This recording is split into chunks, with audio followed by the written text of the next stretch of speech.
ভাই আপনার নাম কি? আমার নাম আলম ফরাজি।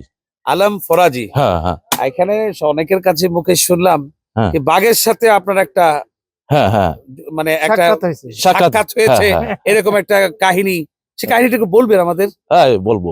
এই আমার দোকানটা ছিল গত বছর এই জায়গায়, এই জায়গাতে। আচ্ছা। থাকলে হ্যাঁ। হঠাৎ 10টার দিকে এটা কি গত বছর? হ্যাঁ গত বছর আচ্ছা। 10টার দিকে ওই বাঘ কিনে গিয়ে রে সামনে আমার এই দোকান ছিল এই জায়গায়, তো ওই যেরকম দোকান ওরা ওই কাছে যে বইছে ও বাঘে। হ্যাঁ বইছে ও, কিন্তু এই সাইড দিয়ে এইভাবে আইটে গেছে, যাই আমার ওইভাবে স্টেট নিছে ও। যখন আমি তখন বসা দোকানে গুছাই টুছাই মানে বন্ধ করবো, সময়টা কেমন হবে তখন? 10টা 10:30 বাজবে। রাতবেলা। হ্যাঁ রাত্রে। ওর বাঘের মাথার পরে একটা লাইট রয়েছে, আচ্ছা। আমার মাথার পর লাইট রয়েছে জ্বালানো, দিনে মানের মতো সবকিছু দেওয়া যাচ্ছে। এখন হঠাৎ আমি কাজ করে, তা প্রতিদিন তো শুয়োর আসে, তা শুয়োর আসে, আমি ভাবছি মানে শুয়োর আইছে ওইটা। তা পরে আমি চাই দেখতেছি বড়, আজকে কি ব্যাপার, আজকে এত বড় লাল শুয়োর কেন, আর এত বড় কেন? আমি আমার কাকারে আমি জিজ্ঞেস, কাকা আজকে তো বিশাল একটা বড় শুয়োর আইছে লাল। আমার কাকা কোথায়, তুই ভালোরে চাই দেখ। আমি তখন ওই চাইয়ে পড়ে ভালোরে দেখছি যে বাঘ।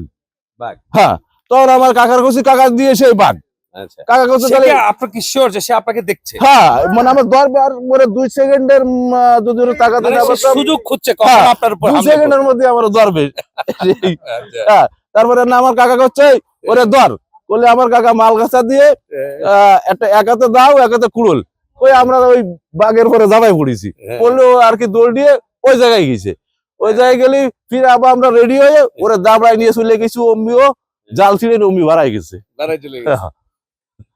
কি নাম যেটা বললেন? ফরাজ ভাই। হ্যাঁ, আলম ফরাজি। আলম ফরাজি ভাই।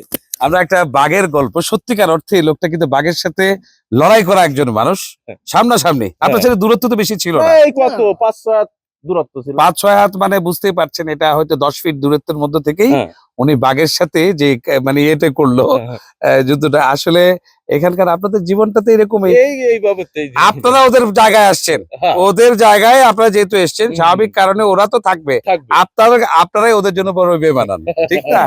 যাই হোক, ফরাজি ভাইয়ের কাছ থেকে শুনলাম বাঘের গল্প। আমরা তো বাঘকে দেখার জন্য অনেক চেষ্টা করলাম, কালকে একদম বোটের শব্দ না করে, বোটের আওয়াজ টাওয়াজ বন্ধ করে দিয়ে ইয়ার ভেতর দিয়ে বনের ভিতরে ঘুরলাম, কিন্তু মামার দেখা পেলাম না।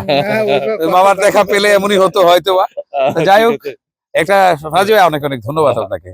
আসলে আসি আপনাদের কাছ থেকে, বাঘ যদি নাও বা দেখি, এই যে কিচ্ছা কাহিনীগুলি একটু শুনি।